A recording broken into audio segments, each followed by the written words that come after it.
শিরক আল্লাহর সাথে কাউকে শরীক করা যাবে না। এই কথা বিশ্বাস করতে হবে সর্ব অবস্থায়, সব ক্ষেত্রে। আমার ভালো এবং খারাপ সবগুলোর মালিক কে? আল্লাহ। মানুষ আজকে আমি এই জায়গায় বসে আছি, কালকে আমি কি হব, আমি কিভাবে থাকবো, আমি কি কথা বলবো, সেটা আমি কি জানি না। আজকে রাজা কালকে ফকির, আজকে বাদশা কালকে ফকির, কালকে ফকির ছিল আজকে বাদশা। এরকম আপনার সামনে আমার সামনে অসংখ্য মানুষ, অসংখ্য এক্সাম্পল আছে কিনা? একটা মানুষ গরিব ছিল, আল্লাহ তাকে কোটিপতি বানিয়েছে।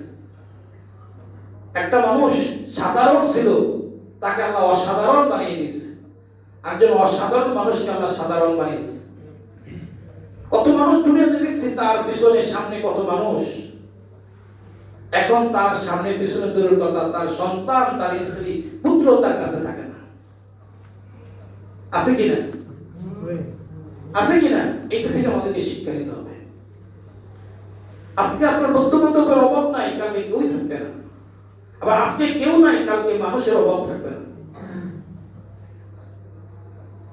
কুলিল্লাহুম্মা মালিকাল মুলকি তুতিল মুলকা মান তাশাউ ওয়া তু'ইজ্জু মান তাশাউ ওয়া তুযিল্লু মান তাশাউ বিয়াদিকাল খায়র ইন্নাকা আলা কুল্লি শাইইন কাদির।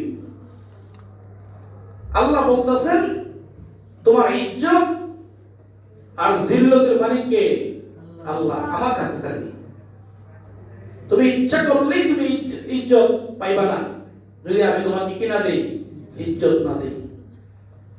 ইচ্ছা করলে তোমাকে কেউ বেইজ্জতি করতে পারবে না, যদি আমি তোমাকে বেইজ্জতি না করি। এই কথা উপরে বিশ্বাস করতে হবে। এই জন্য আসুন, আজকের এই রাত্র আমরা আশারের নামাজ পড়ে সুন্নত পড়ছি। অল্প কতগুলো কথা বললাম, আমি বসে গেছে তেমন কথা বলতে পারি নাই, তারপরে মোটা মোটা কথাগুলো আমরা শুনছি, জানি। কারণ ওয়াজ তো আমরা সকলেই শুনি, কিন্তু আসল বিষয় হলো যে আমল করা। কি করা? আমল করা। তা আমল করতে হলে কি করতে হবে? আল্লাহর উপরে সম্পূর্ণ বিশ্বাস স্থাপন করে কি করতে হবে? আমল করতে হবে।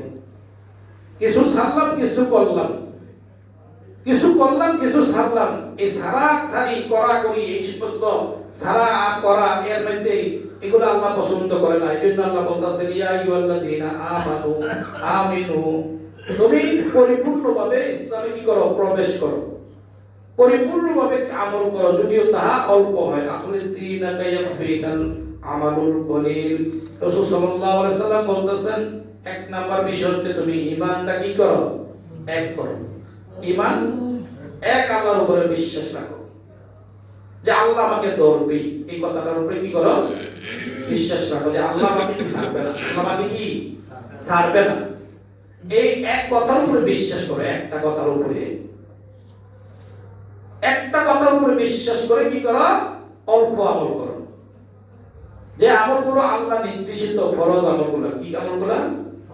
আজকে আমল, আজকে সকালে রাত্র সারা রাত্র ইবাদত করলো, এটা করছি কি করছি না, এটার হিসাব আল্লাহ নেবে না। কিন্তু আমি আজ এশার নামাজ পড়ে ফজর নামাজ পড়ছি কিনা, ফজরের নামাজটা কিন্তু আমার হিসাব দিতে হবে। আমি এখন 12টা 1টা পর্যন্ত জেগে রইলাম, এরপরে ঘুম গেলাম, ফজরের নামাজ ইনশাআল্লাহ পড়লাম না, তাহলে বোঝা গেল যে আমার এই সব রাত শেষ, আমার জীবনের সব কামাই শেষ, আমার একটা গুনাহ কি হইছে না, মাফ হইছে না। এই গুনার জন্য যে কোনো সময় আমার উপরে আযাব আসবে, এটার জন্য আমরা প্রস্তুত থাকতে হবে, প্রস্তুত থাকতে হবে। এজন্য আমল কম, যেটা ফরজিয়ত আমল, সে আমলটা কি করতে হবে? পরিপূর্ণ করতে হবে। পরিপূর্ণ মানে কি?